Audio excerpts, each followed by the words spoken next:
Hello guys, good morning. O tanghali na ngayon lang ako magdilig ng halaman. Kasi inuna ko yung sa loob na mga kung ano-ano mga gawain. Diyos ko. So ngayon nagdidilig ako sa aking mini garden. O yan o. O diba? Ang saya.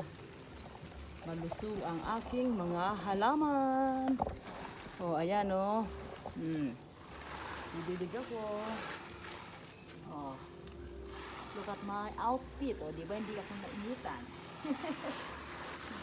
O guys, tingnan nyo. Nagdidilig ako ng aking mga halaman. Lapit ko para makita nyo. Ayan. Ayan, guys. Ito yung dinidilig ko everyday. Everyday nagdidilig ako. Ayan. O, ayan yun, o. Dinidilig ko yan para hindi mamatay. The same time, baka mamulaklak yung iba. Ay, alis ka dyan! Alis dyan! Ay, alis! O, ayan yung puso. O, ayun o. Labas! O, alis dyan! Oh. Labas dyan! Alis dyan! O, ayan. Nabulabog yung mga pusa. Okay. So, ito na may sili ko, o. Sili yan, sili guys. So, yung ano ba, yung native. Yan yung mga halaman ko na aking pinagkakaabalan. Tingnan mo, yung daisy, ano to, daisy ko. Ayan na, nalalanta na.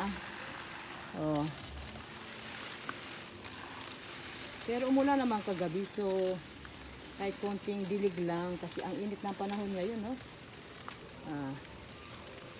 Ang init ng panahon. Ayan o, wow.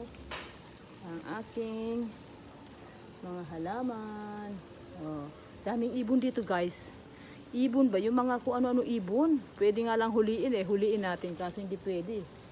Daming ibon dito. Lalo pag naglagay ko ng pagkain dito sa ano namin, dito sa labas. Ay naku, nagsilapitan ang mga ibon. Ayan. Dinilig ko na yan kanina pero ulit. Kasi para hindi siya ano. Okay? Ayan.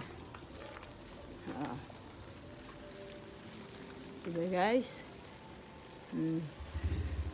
Hi. Ba't ka nandiyan sa kapitbahay? Ha? Hi, bakit nasa kapitbahay ka? Takot ka mabasa? Ha? Takot mabasa? Tingnan ang ano no? Ang ganda sana kaso kinain na naman ng snail. Ay naku, snail. Ang dami snail dito sa amin, ha? Kasi palibas sa adobe tong bato na, tong lupa namin, ang dami snail. Diyos mio. Okay, that's it. Hanggang yan doon guys, diligin ko. Okay? So,